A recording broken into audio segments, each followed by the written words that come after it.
सुनो, कल mummy papa आ रहे हैं, 10 दिन रुकेंगे, एडजस्ट कर लेना। मयंक ने स्वाति को बेड पर लेटते हुए कहा। कोई बात नहीं, आने दीजिए, आपको शिकायत का कोई मौका नहीं मिलेगा, स्वाति ने प्रत्युत्तर में कहा। और स्वाति ने लाइट बंद कर दी और दोनों सो गए। सुबह जब मयंक की आंख खुली तो स्वाति बिस्तर छोड़ चुकी थी। चाय ले लो, स्वाति ने मयंक की तरफ चाय की प्याली को बढ़ाते हुए कहा। अरे तुम आज इतनी जल्दी नहा ली? हाँ, तुमने रात को बताया था ना कि आज मम्मी पापा आने वाले हैं, तो सोचा घर को कुछ व्यवस्थित कर लूं, स्वाति ने चाय की चुस्की लेते हुए कहा। वैसे किस वक्त तक आ जाएंगे वो लोग?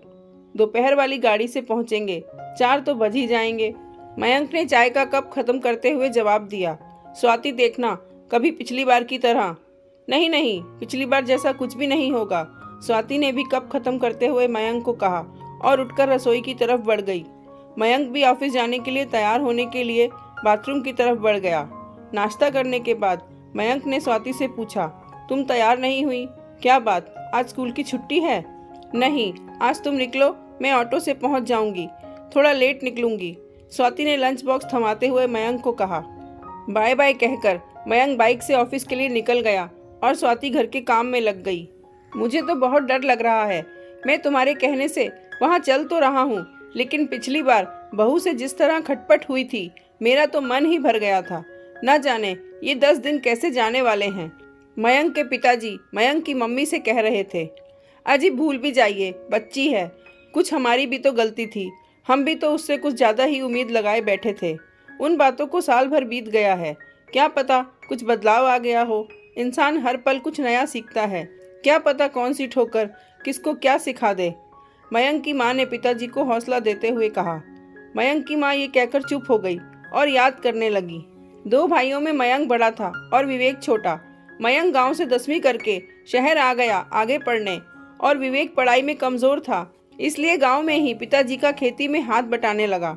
मयंक बीटेक करके शहर में ही 20,000 रुपए की नौकरी करने लगा। स्वाति से कोचिंग सेंटर में ही मयंक की जान पहचान हुई थी। ये बात मयंक ने स्वाति से शादी के कुछ दिन पहले बताई। पिताजी कितने दिन तक नहीं माने थे इस रिश्ते के लिए, वो तो मैंने ही समझा बुझाकर रिश्ते के लिए मनाया था, वरना ये तो पड़ोस के गांव के अपने दोस्त की बेटी माला से ही रिश्ता करने की जिद लगाए बैठे थे। गांव आकर स्वाति के घर वालों ने शादी की थी। 2 साल होने को आए उस दिन को भी। शादी करके दोनों शहर में ही रहने लगे। स्वाति भी प्राइवेट स्कूल में टीचर की जॉब करने लगी। पिछली बार जब गांव से आए थे तो मन में बड़ी उमंगें थी, पर 7-8 दिन में ही बहू के तेवर और बेटे की बेबसी के चलते वापस गांव की तरफ हो लिए। कई बार मयंक को फ़ोन करके बोला भी कि बेटा गांव आ जा, पर वो हर बार कह देता, माँ छुट्टी ही नहीं मिलती, कैसे आऊँ। लेकिन मैं ठहरी एक माँ, आखिर माँ का तो मन करता है ना अपने बच्चे से मिलने का। बहू चाहे कैसा भी बर्ताव करे, काट लेंगे किसी तरह ये 10 दिन, पर बच्चे को जी भर के देख तो लेंगे। अरे भगवान, उठ जाओ, स्टेशन आ गया, उतरना नहीं है क्या? मयंक के पिताजी की आवाज़ माँ को यादों की दुनिया से वापस खींच लाई। सामान उठाकर दोनों स्टेशन से बाहर आ गए और ऑटो में बैठकर दोनों मयंक के घर के लिए रवाना हो गए। घर पहुँचे तो बहू घर पर ही थी। जाते ही बहू ने दोनों के पैर छुए। हम दोनों को ड्राइंग रूम में बिठाकर हम दोनों के लिए ठंडा ठंडा शरबत लाई। हम लोगों ने जैसे ही शरबत खत्म किया, बहू ने कहा, पिताजी आप सफ़र से थक गए होंगे, नहा लीजिए, सफ़र की थकान उतर जाएगी, फिर मैं आपके लिए खाना लगा देती हूँ। पिताजी नहाने चले गए। बहू रसोई में घुसकर खाना बनाने लगी। थोड़ी देर में मयंक भी आ गया। फिर बैठकर सबने थोड़ी देर बातें की और फिर सबने खाना खाया। मयंक और बहू सोने चले गए और हम भी सो गए। सुबह 5 बजे पिताजी उठे तो बहू उठ चुकी थी। पिताजी को उठते ही गर्म पानी पीने की आदत थी। बहू ने पहले से ही पिताजी के लिए पानी गर्म कर रखा था। नहा धोकर पिताजी को मंदिर जाने की आदत थी।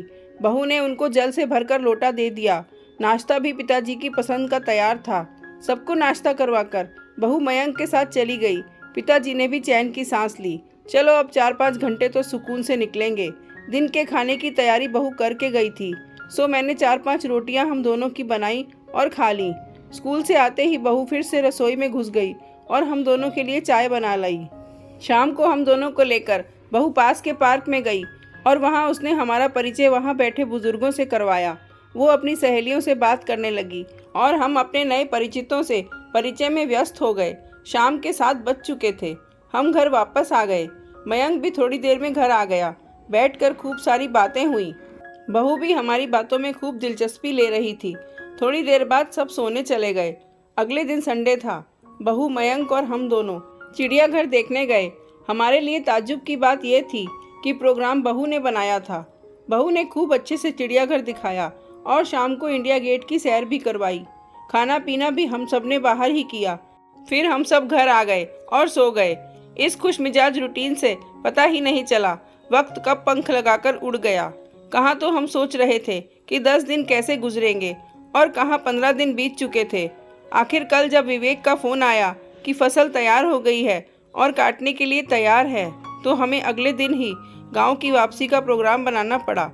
रात का खाना खाने के बाद हम कमरे में सोने चले गए तो बहू हमारे कमरे में आ गई।